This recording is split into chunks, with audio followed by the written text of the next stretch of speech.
আজ আমরা এফএমসিজি শিল্পে ডিস্ট্রিবিউশন কেপিআই নিয়ে আলোচনা করব। এফএমসিজি শিল্পে ডিস্ট্রিবিউশন কেপিআই হল ডিস্ট্রিবিউশন নেটওয়ার্কের দক্ষতা এবং কার্যকারিতা পরিমাপের জন্য ব্যবহৃত মেট্রিক্স, যা কল প্রোডাক্টিভিটি, মোট বিক্রয় line, line per call, effective coverage outlet ইত্যাদি বিষয়গুলির উপর দৃষ্টি আরোপ করে। এই ভিডিওতে আমরা এই সমস্ত বিষয় নিয়ে আলোচনা করছি। ডিস্ট্রিবিউশন কেপিআই গুলো হল call plan, call made, call productivity বা strike rate, total line sold, line per call এবং effective covered outlet. Call plan বলতে সেলস রিপ্রেজেন্টেটিভ বা সেলস অফিসার কর্তৃক পরিকল্পিত একটি পরিকল্পনা বোঝায়, যা মার্কেটে যাওয়ার পূর্বে রুটে কতগুলি দোকান কল বা ভিজিট করার পরিকল্পনা আছে তা ঠিক করা। যখন একজন সেলস রিপ্রেজেন্টেটিভ তার পণ্য বিক্রয় উদ্দেশ্যে একটি দোকানে উপস্থিত হয় এবং দোকানদারের সাথে কুশল বিনিময় ও পণ্য বিক্রি নিয়ে আলোচনা শুরু করে, তখন তা কল মেইড হিসেবে বিবেচিত হয়।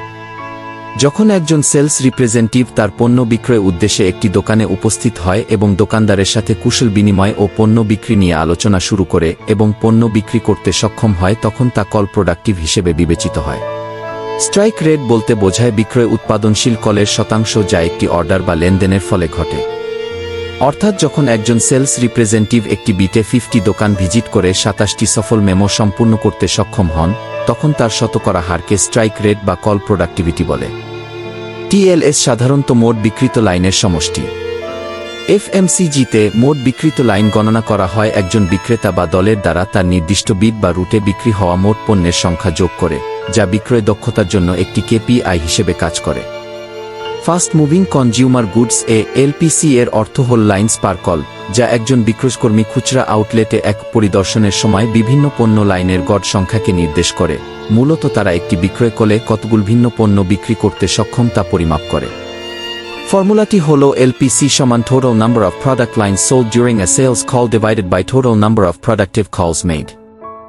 এফএমসিজি সেক্টরে কার্যকরভাবে কভারড আউটলেট হল এমন একটি মেট্রিক যা একটি রুট, বাজার বা অঞ্চলে মোট আউটলেটের সংখ্যা নির্ধারণ করে যারা মাসে কমপক্ষে একটি বিক্রয় মেমো তৈরি করছে। ফর্মুলাটি হল effective covered outlets সমান number of stores billed at least once in a month divided by total number of stores in coverage multiply 100.